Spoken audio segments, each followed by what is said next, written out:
Um dos grandes desafios que eu vejo as pessoas tendo quando elas precisam conhecer melhor outra pessoa, né? Esse é um desafio que é importante tanto para um psicólogo que busca analisar alguém, como um desafio que é importante para pessoas que passaram por momentos ruins no passado e não querem repetir seus erros e precisam identificar com quem você está se metendo, é como analisar o discurso de alguém, né? Eu já falei disso em alguns vídeos anteriores, onde eu busco destacar padrões, né?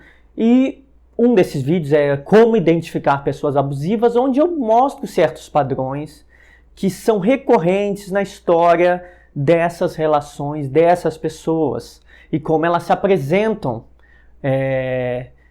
para os outros. De modo que dá para a pessoa perceber, vendo aqueles traços, o que está acontecendo.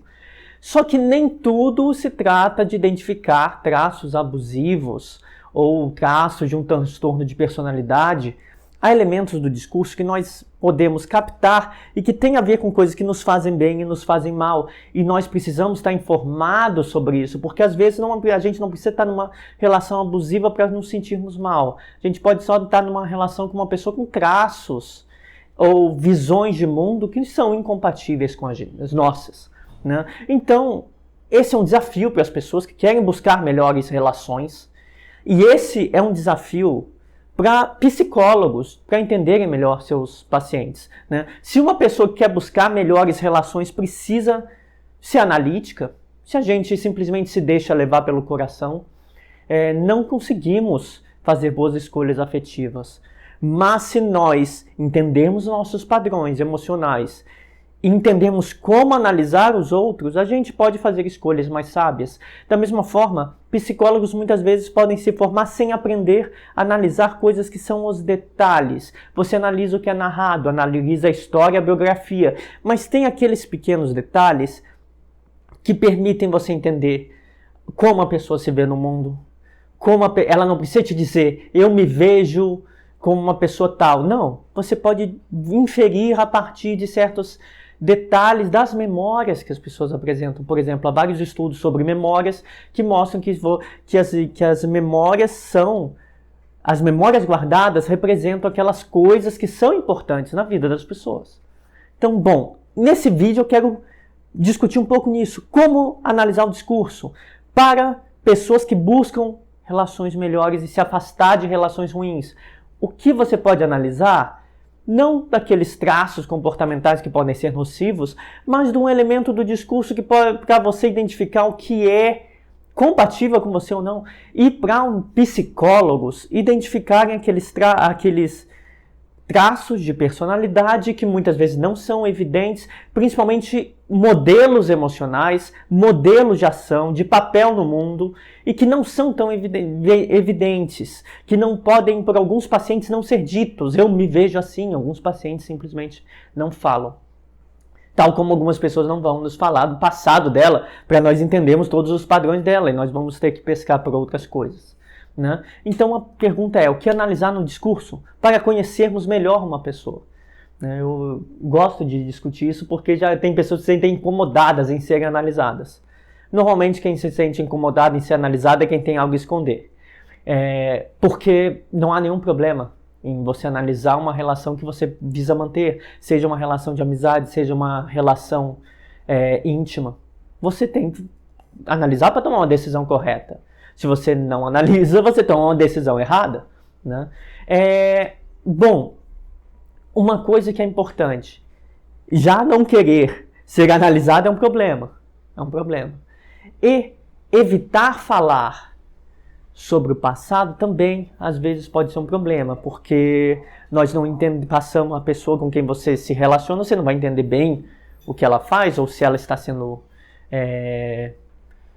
tem algum padrão que pode ser nocivo e ela está omitindo, você não sabe, né? É importante notar o seguinte, que certas pessoas, principalmente pessoas mais com traços de personalidade mais problemáticos, mais conflituosos, evitam falar do passado e deixam você falar. A questão é, nós, se não quisermos cair em relações ruins, temos que aprender a deixar falar e perguntar. mesmo que seja um incômodo. É quase como uma entrevista de emprego. Para uma entrevista de emprego, se você é um entrevistador, você tem que fazer perguntas para saber se aquela pessoa vai corresponder ao que você busca. Numa relação também é assim.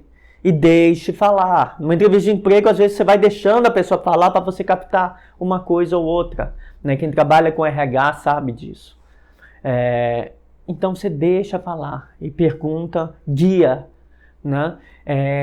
Mas se a pessoa às vezes tem algo a esconder, ela vai preferir ouvir, ao invés de falar. A questão é que nós temos que aprender, então a primeira coisa para aprender a analisar alguém é aprender a estimular que a pessoa fale. Né?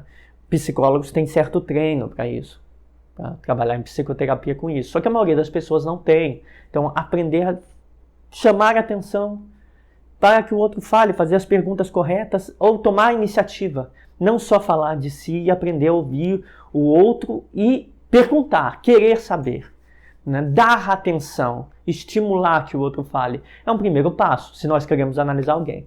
Mas existem, dando esse primeiro passo, 4 coisas que podem ser analisadas.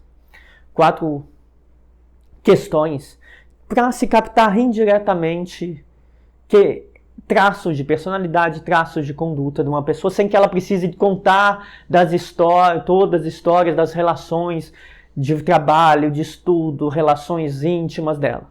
Não. Primeira questão, essa exige que se volte um pouco ao passado, qual o papel que essa pessoa teve na sua família na infância? Essa questão é importante, porque vários estudos sobre memórias destacam que as memórias que nós armazenamos da infância são aquelas que são funcionalmente úteis para nós hoje, ou se são inúteis, representam nosso papel no mundo. Então, a forma que você vê seu papel na sua família quando você era criança é a forma que você se vê no mundo. É a função que você vai tender a adotar nas relações. Se você se vê como uma pessoa de iniciativa na sua família, quando você era criança, se sua memória de eu era ativo e tal, você vai ser uma pessoa ativa, porque você vai se ver nas relações tomando iniciativa. Se você vê como uma pessoa que aceita maus tratos, você vai ser uma pessoa que vai ter essa função das relações. Então, as memórias de infância e os papéis que nós atribuímos a nós mesmos no passado, aquilo que ficou marcado em nós, são representativos de nosso papel no mundo. Nós armazenamos na cabeça, nós memorizamos, porque a maioria das coisas a gente esquece. A memória é assim.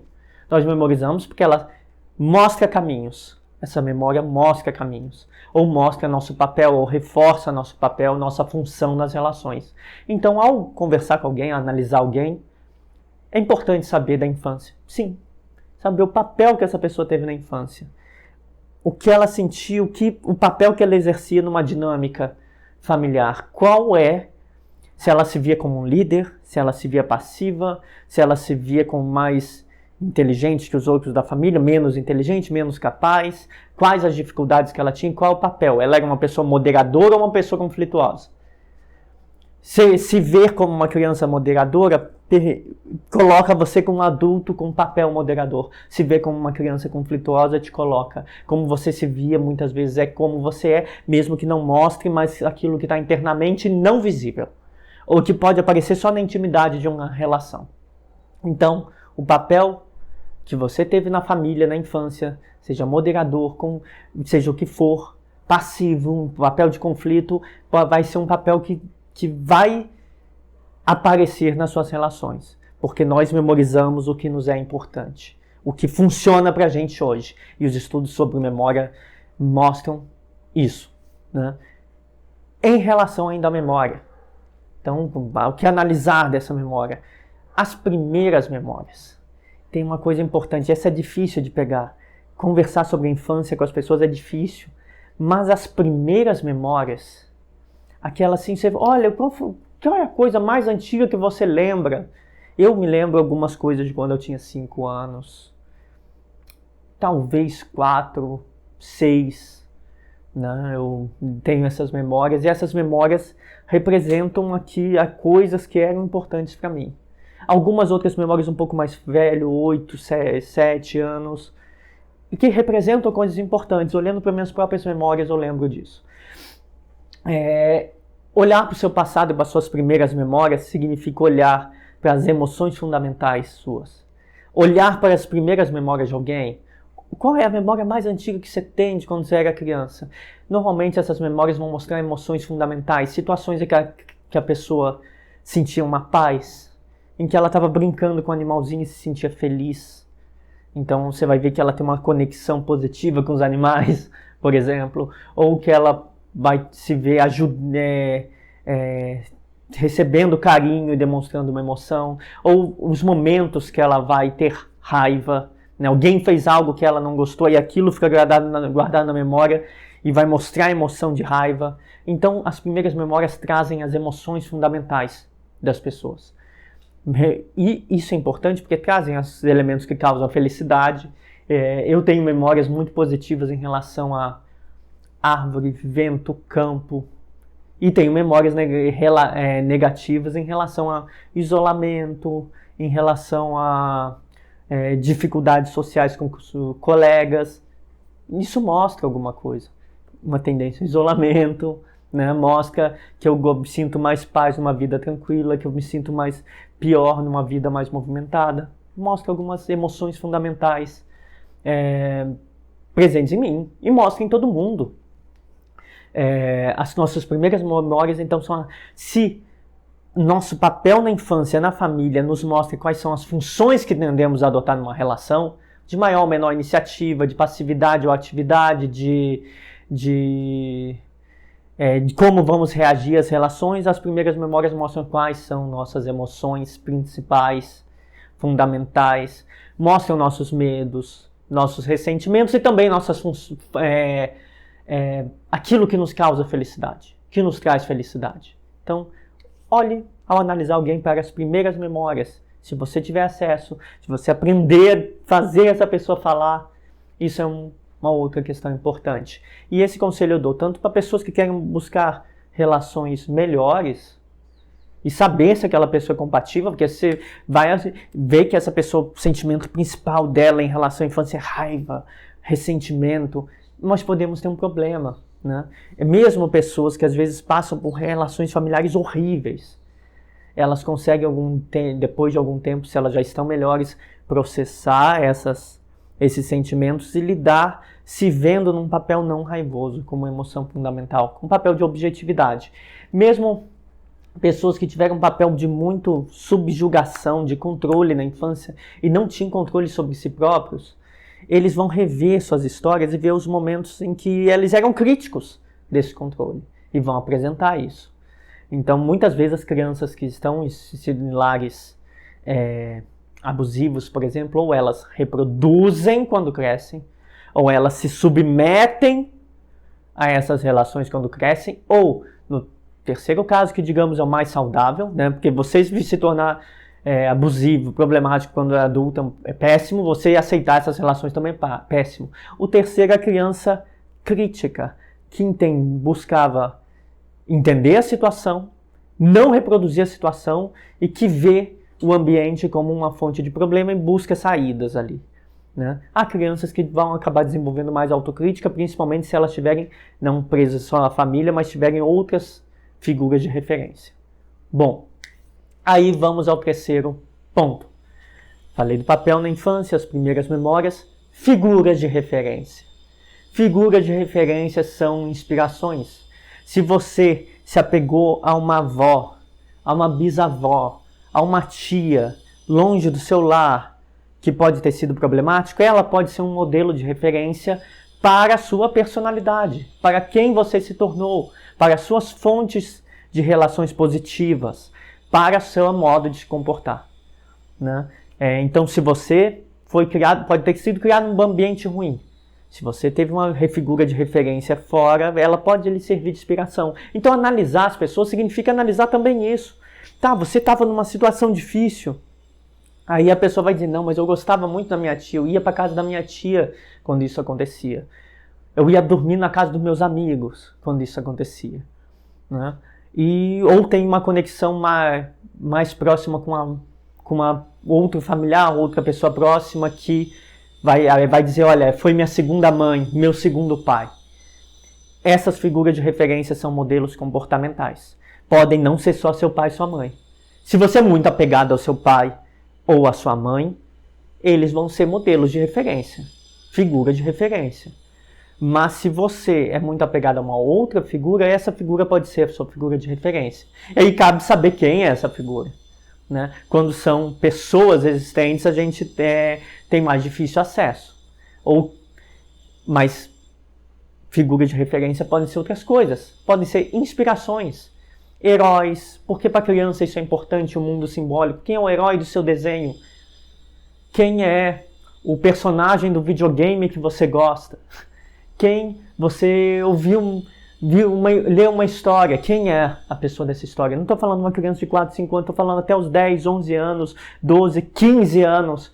Os modelos de referência são importantes. Um modelo de referência pode salvar ou acabar com uma pessoa. Né? Se você se inspirar numa pessoa que é danosa, acabou, você vai se tornar uma pessoa problemática. Mas se você se inspirar numa pessoa que teve uma influência positiva na sua vida, é outra coisa. E os modelos de referência, as figuras de referência não são fechadas nas vivências próximas, embora elas tenham o maior impacto, mas nas figuras representativas. Você pode ler um livro e falar, nossa, esse personagem é o que eu queria ser. Eu queria ser como ele, ser capaz de ter a iniciativa que essa pessoa tem. E aquilo virá seu modelo inspiracional, uma figura de referência fictícia, mas que funciona. Ou você olha para um personagem de um jogo e fala, nossa, ele pensa tais coisas sobre o mundo, isso me fez refletir, poxa, isso é uma coisa importante para mim, me fez refletir sobre algo que é importante. Então, figuras, inclusive de ficção, podem mostrar uma coisa, servir de inspiração, servir de modelo comportamental. Né? Algumas pessoas se inspiram, por exemplo, em esportistas, em grandes estudiosos, para não desistir nunca. Porque às vezes elas podem estar num lar que as desmotiva, de famílias que não as estimula, né? E aí onde você vai achar sua figura de referência? Você vai achar nas histórias, você vai ver um atleta e fala, cara, ele nunca desistiu, ele chegou lá, eu quero fazer isso. E em modelos de inspiração, figuras inspiradoras são modelos de ação correta, de como você deve agir. Então você pode ver um jogador disciplinado e se disciplinar, e ver nisso uma saída. Você pode ver um personagem que sempre vence as adversidades, e você vai se tornar uma pessoa mais capaz de enfrentar adversidades. Então se torna, ou que não vai dar para trás diante delas, não vai desistir. Então as figuras de referência são modelos de ação. Então devemos olhar para isso também. Devemos analisar. Psicólogos, prestem atenção, vocês podem analisar isso, e isso vai ser útil para vocês. Né? Então, papel na infância, nas relações da infância, quem você era. Tem gente que foi vítima e vai sempre se ver vítima, tem gente que foi mais moderador e vai se crescer e se ver como negociador. Quais são suas primeiras memórias? Suas primeiras memórias mostram suas emoções. Quem são suas figuras reais de referência, de comportamentos, e suas figuras ficcionais de referência que vão servir de modelo do que é a ação correta, o que você deve fazer na sua vida. E, por fim, a descrição, e isso sai um pouco da memória. Essas três primeiras coisas se invocam mais a memória. Papel na infância, primeiras memórias, primeiras recordações, lidam mais com a memória. Figura de referência não vão só com a memória longínqua da infância, abarcam a adolescência também. Quarto e último ponto, a descrição que as pessoas oferecem de seu círculo próximo. Behavioristas gostam muito de fazer isso. Fazer o que eles chamam de análise funcional do contexto. Você não é só o que você pensa e o que você está dizendo. Você é como você age no seu contexto. Muitas vezes essas relações contextuais são até reproduzidas com o psicólogo. O tipo de discurso, se a pessoa sente raiva das pessoas em certos momentos, ela vai sentir com o seu psicólogo. Então é possível que isso ocorra até mesmo numa terapia. Mas a descrição que a pessoa faz dos amigos, por exemplo. Uma pessoa, por exemplo, que fala mal de todos os seus amigos, essa pessoa é uma boa amiga?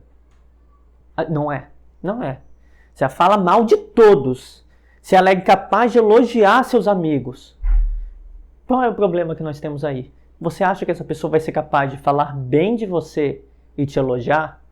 Então, a descrição que a pessoa faz dos seus amigos mais próximos é como ela pensa as pessoas e como ela interage. Se ela é uma pessoa que fala mal de todos os seus amigos, se ela fala mal das pessoas que são importantes para elas, ela vai falar mal de você, que é uma pessoa importante para ela. Como ela interage com os amigos, se ela faz piada de mau gosto, se ela deprecia eles, é o que ela pode fazer com você.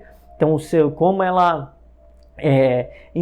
interage, se ela só reclama das pessoas, que diz que ela não vai reclamar de você? Então, como uma pessoa pensa o círculo dela, mostra como ela interage com esse círculo e como ela vai interagir com as outras pessoas que ela for integrar em sua vida de agora em diante. Então é essa, menos a memória, o que analisar no discurso hoje, das relações atuais, do contexto. Eu não vou me alongar nisso, porque senão eu iria debater métodos de análise em terapia mesmo. Mas esse vídeo não tem o objetivo de ser destinado a psicólogos, embora seja também, porque muitos de nós saímos da graduação sem saber muito bem o que analisar, e esses são modos indiretos de análise, memórias do papel na infância, primeiras recordações, figuras de referência reais e ficcionais e a descrição do círculo próximo. Preste atenção especialmente nessa última.